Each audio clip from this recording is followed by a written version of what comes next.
रायगड जिल्ह्यामध्ये अध्यक्षपदाची चुरस फार मोठी होईल असं वाटत नाही आहे.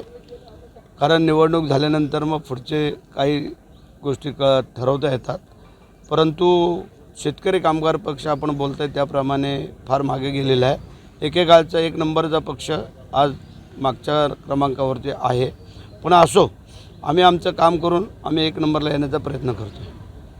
नाही, आनंदाचं वातावरण आहे आणि बऱ्याचशा लोकांनी देव पाण्यात बुडवून ठेवले होते. परंतु मी सांगितलं की माझा जनतेवरती न्यायदेवतेवरती पूर्ण विश्वास आहे आणि त्या ताकदीवरती मी ही निवडणूक या ठिकाणी लढतो आहे.